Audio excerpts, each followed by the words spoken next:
So nice to meet you, Matas. Nice to meet you too. And we're just meeting for the first time. It's always interesting for me to meet creative people, and I like to invite them to be on my podcast and talk about music.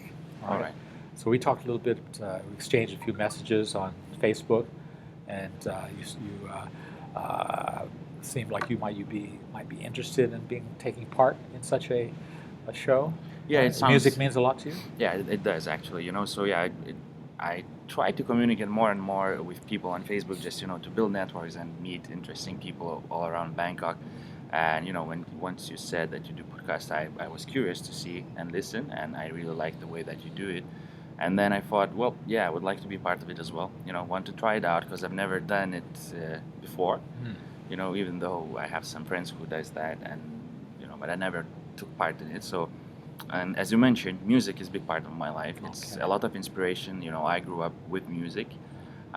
Me and my brother, we destroyed my dad's CD collections and vinyls. Yes, but in a good way because we destroyed it while we were listening.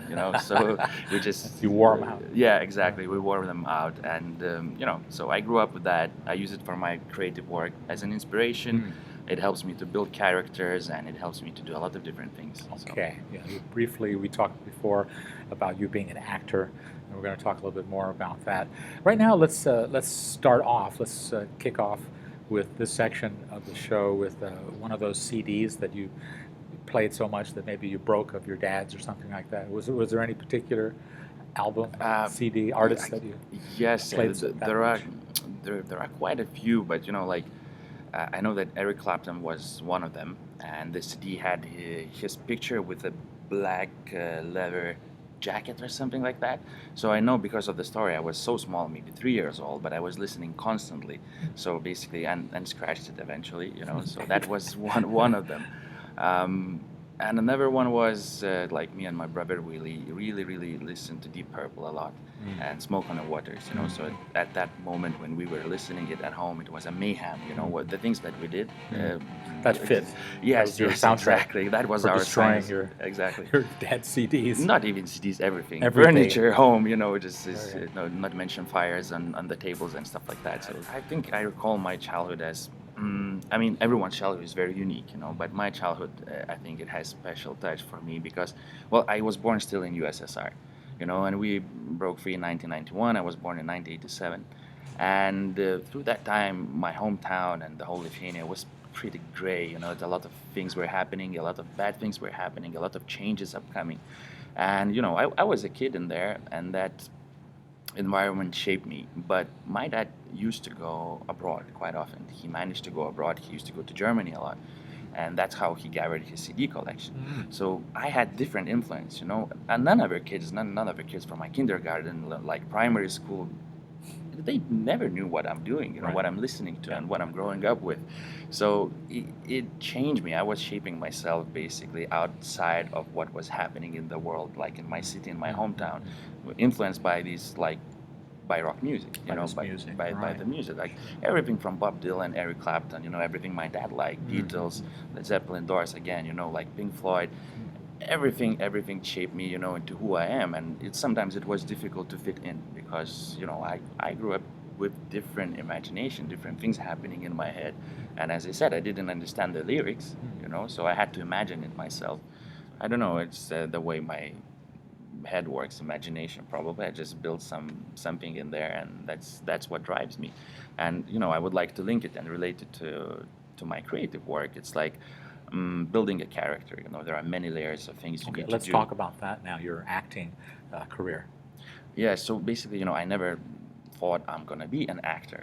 No, it didn't happen. I was studying business. I was doing many different things, but it was quite constructive. I was thinking, what should I do that I could change projects? I would be interested all the time. I could do a lot of research, I could do a lot of reading, and I could express myself, and I had few options, but I can't play music myself, so I couldn't become a musician suddenly, and I thought acting could be a nice choice, so I started to go to some classes, like improv classes back home, and then I decided to go to study abroad, and I moved to UK to study acting, in drama school.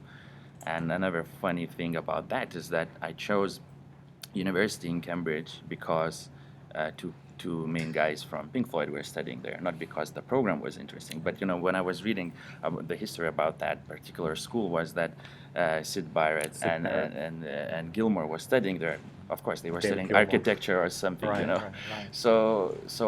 But it was one of the main reasons I chose it, because So were they one of your favorite groups at the time? They must have been, right? yes, of course. What's one of your favorite Pink Floyd tracks? Crazy Diamond, Shine On Crazy. Shine On Crazy Diamond. That was dedicated to Sid Barrett, I think, by Roger Waters. Right? Yes, and I was those lyrics. Yeah, exactly. They must have, it could hit you as being meaningful, right? Probably, I would say I would relate it to myself mostly, like we're being all a crazy diamond. in our youth. So it encouraged me to be the crazy diamond, Well, it's really a pleasure meeting you, Matas. Of course, and you were born in Lithuania. Yes. And then you moved to the UK. And what year was that? 2009 or 10, something like that. Yeah. So since then I was living abroad. So I was living in UK for 4 years while I was studying, and then I had the chance to move to Thailand. And I did. Tell us about that. How did you wind up in Thailand? Well, growing up with a lot of influences from UK music, industry and the bands and everything, I always thought that UK should be like a magic place. But once I moved there, I was kind of, to be honest, really disappointed about certain things, about how the pop culture changed and what people do, and especially the young people I had to study with, the way they have, what type of lifestyle they have, what influences them, and it was all the new pop stuff that I couldn't relate to, so I was a bit disappointed about that. So I focused on studying and doing my things, and of course I had some great friends, and I still have great friends from there, but I felt like UK, was unfulfilling. I wanted to try something else. I didn't want to stay there longer. I got tired, because I had to work, I had to study, I had to support myself, and it was just really, really complicated. And then I had some friends who moved to Thailand, and they started to do something for me at that time really unfamiliar, which is startups, technology, building apps and stuff like that, and they needed some help to manage their office. And actually our plan was to come, they were waiting for me in Thailand, and I had to come to Thailand and stay like a couple of weeks, and then we all had to move to Sri Lanka. We even had tickets to fly to Sri Lanka. But, we got overwhelmed with work and we had to stay. We canceled the flights, and then everything just happened. And I'm living here for 5.5 years right now, and I have son in here as well, so it just happened. Life happens. Life happened. While you're busy making plans, I think John Lennon said that. Yeah, exactly. So, and now I'm working with innovation and startups quite a lot, and this is my day-to-day job, but still, acting is my passion, and I act in theater here in Bangkok. So we have a small theater company and a small theater. So we build interesting plays, and this is where like half of the day, I spend like half of the day in the office and the other half in the theater. Great. Well, let's hear something else. Another selection, maybe a personal favorite of yours. What have you been listening to, recently in the last few years or so that maybe is connected or inspires you somehow in your own acting career? Yeah, so I won't lie, I'm gonna brag. I listen to a lot of music all the time, and I have like a lot collections and things that from different genres, from techno to rock to classic rock to anything you can name. But recently I find myself more familiar with Alice Coltrane and her work. When I saw that you sent me a partial list of some suggested music that we might include on the podcast, I was very pleasantly surprised. I love Alice Coltrane since the 70s when I first heard her. She just blew my mind. John Coltrane, of course, I think he was the one who really got me into jazz. I was never a jazz guy, but also my tastes are very eclectic. So when I was growing up, I had rock, I had jazz, blues. I think what got me into music was folk music, so that sort of was all-inclusive. That kind of led me to blues and jazz, too. It was all sort of connected. But Alice Coltrane, anybody who loves Alice Coltrane, you're immediately on my friend list. Happy to hear that. Yeah, she's special. Why do you like Alice Coltrane? Before we hear from her, I can't say I'm religious or a spiritual person, but I do enjoy meditation, and I find a lot of interesting things related to that. And I'm just interested to read about history, about different religions, about different points of view, understandings of life, and all, and being here in Asia, living around different type of cultures and understandings from Hindu to Buddhism, to anything. So her influence and her music is her being American combined with East influence, and it's magical, and the instrument she uses, the harp as well, which sounds is heavenly, and especially that one song which is Jai Ramachandra, which is just, I don't know, it sounds so futuristic at that point as well. It's something that could be created just right now because of the way she uses. I don't know how did it, but the sound and what you hear is just something, I don't know, magical for me. Otherworld, really, I could say it's one of those songs that probably changed the course of my life. Changed me inside. The power of music. Exactly. Let's hear some Alice Coltrane. Oh, Thanks so much for that request. Alice Coltrane on Real Music Radio, talking to Matas, who's living here in Bangkok for how many years now? In Thailand itself, 5.5 years. In Bangkok, 3.5, probably around 4 years right now. What are your impressions of Thailand, and why have you decided to stay this far? Are you stuck in Bangkok traffic? Stuck in traffic, yes, and so the more you stay in one place, the more it gets stuck. It's just routine and a lot of different things, work, family, and so on. But I think for me, Thailand is a very contrasting place, and in many ways, also love and hate. So I love and hate this place. I really strongly love some things about it. Same as I hate the traffic. What are some of the things you love?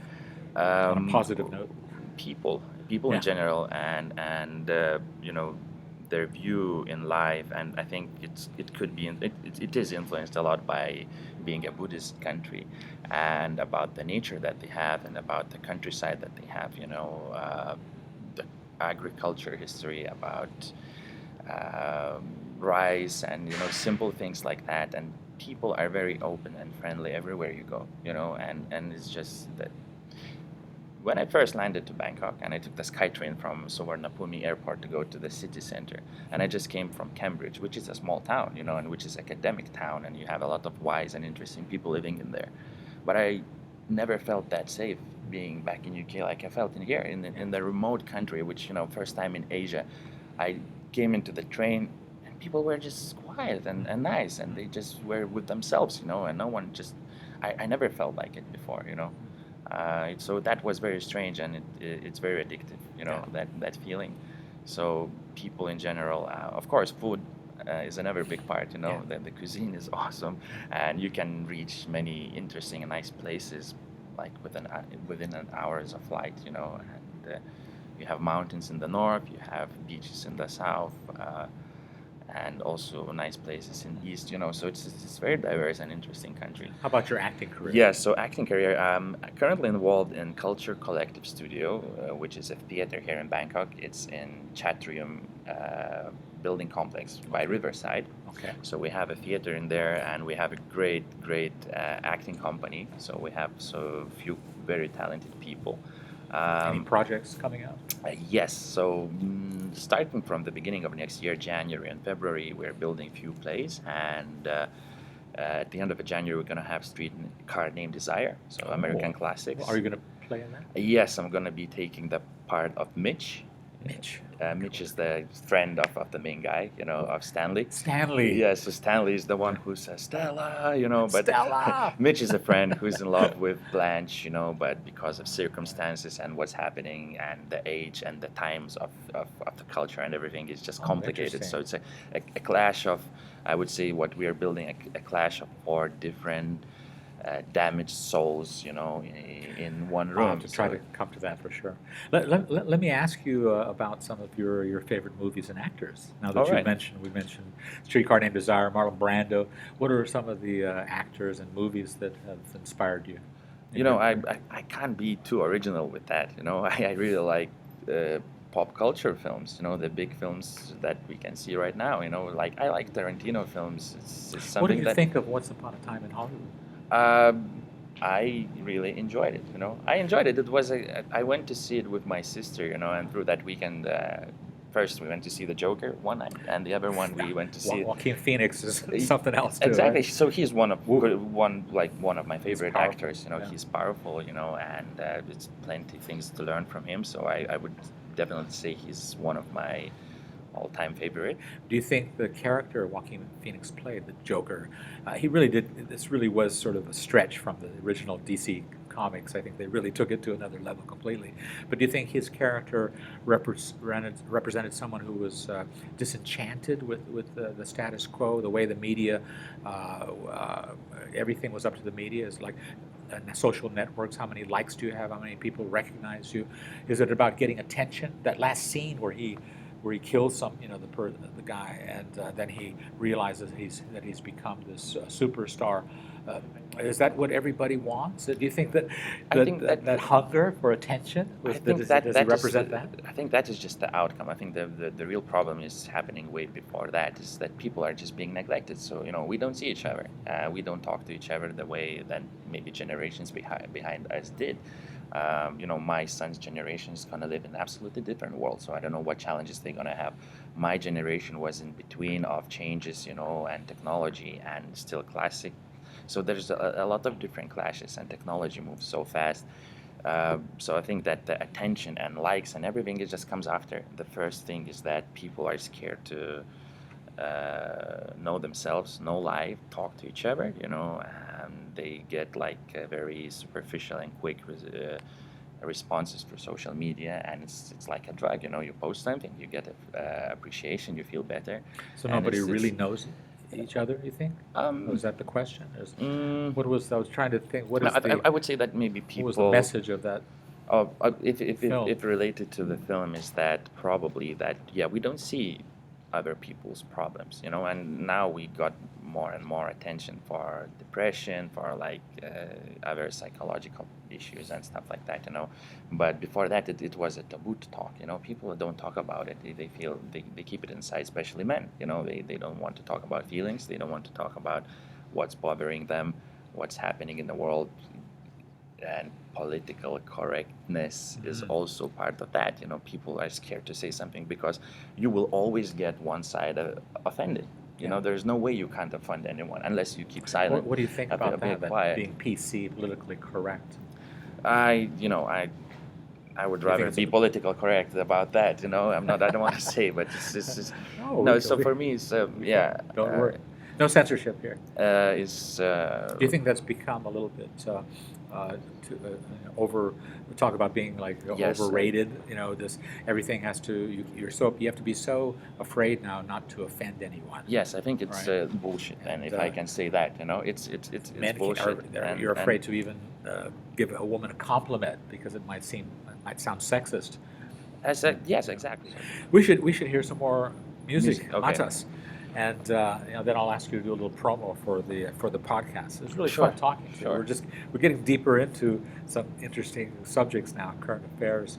Any music comes to mind that maybe kind of represents the themes of the Joker, or I don't know, or Tarantino violence, or maybe numbness, or people becoming desensitized. On top of my head, it's difficult to spit it out, but. The one that I still wanted to mention and influenced me a lot was Black Sabbath, Planet Caravan, which is a bit different from what they do, usually, and it's a different style of the song. But I really, really live for it. Why do you like that song? If I would have to list all the music that I like, I am on the side of the mellow, of trippy. I really like trippy music. The trip hop, but it's like all the music that I choose is more melody, more journey, more of a journey, deeper. So you can listen to it a lot. That one exactly. It's related to meditation, and that one particularly. Black Sabbath. We were Matas and I. We were just discussing how tastes in music are changing, and I myself, I still listen to indie rock. There's a few indie rock artists on my best of the year playlist, more than I expected. But tastes are changing. You don't hear too much guitar music anymore. How have your tastes changed recently? As well, it's very. What are you listening to these days? I listen a lot of different types of music, So I started to understand music in a different way, something which could be even only few sounds, it could be like minimal techno or hard techno or ambience as well, electronics, a lot of electronics right now. That seems to be really just growing more and more now. That's affecting even the acoustic and the rock musicians. They're using more synthesizers and electronics and beats and things. If named the artist right now, I like Flying Lotus, and actually I think he is a grandson he is of the Alice grandson Coltrane. of Alice Coltrane. Yes, exactly. Perfect choice to go out on, right? So for me, it's like it's a transition, to what his grandmother was doing, and what he's doing is more contemporary, but it's still same for me, wild and new. It's just adopting to the new generation, new types of music, but it's still creative, it's still interesting, and it still brings you out somewhere else. And I like to listen a lot of soul, funk, and jazz as well, but with the apps and YouTube, so it's difficult to track even the artists anymore. So I just listen playlists, what I like, I collect, I put them into sort of genres, and then I come back to it and reuse it.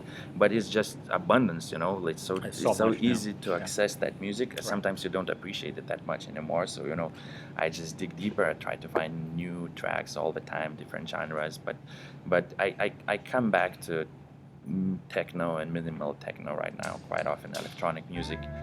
Well, let's hear something from Flying Lotus. And it was a real pleasure, Matas, to meet you and talk with Flying Lotus. Stay high, stay free. It was really nice to see you. Nice to meet you. Yeah, nice to meet you. Can you do a little promo? Sure. For the what podcast? Should I say? Lee Evans. You can just say anything good about the podcast if you want people to see it and why, maybe. Okay, so yeah, it was really nice to meet you, Lee Evans, and that for me. Say that again. That sounded very unnatural. Okay. I might keep that. Okay, right. Take two. Okay, take two.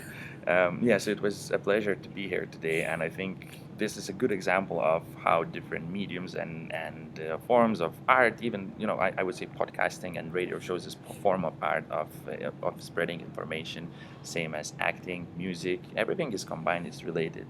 And when you meet people who does it passionately, no matter from what angle, it's always a pleasure. So it was nice to meet you, Lee Evans, and I was just trying to remember, Lee Evans. Take three. So yeah, I really would like to encourage everyone, to come and listen to this new episode of Lee's podcast, which is featuring me, Matas, and a lot of great music, who helped to influence both of our lives, And Floyd, The Doors, heavy stuff, man. Yes. We talked about Joker, of course, the future, social media. Oh no, Matas, one more. Say goodbye and good luck for everybody. Your wise words of wisdom for the future. It's so much pressure, now to say words of wisdom for the future. Don't worry about being PC. You'll offend somebody. Oh, it could don't be worry about it. It could be the words of wisdom. Don't worry to be PC. Just be yourself and let yourself fail and be hated. Absolutely. It's fine. Don't worry, things will get worse. Yeah, exactly. Bye-bye. Just do whatever. See you. Bye-bye.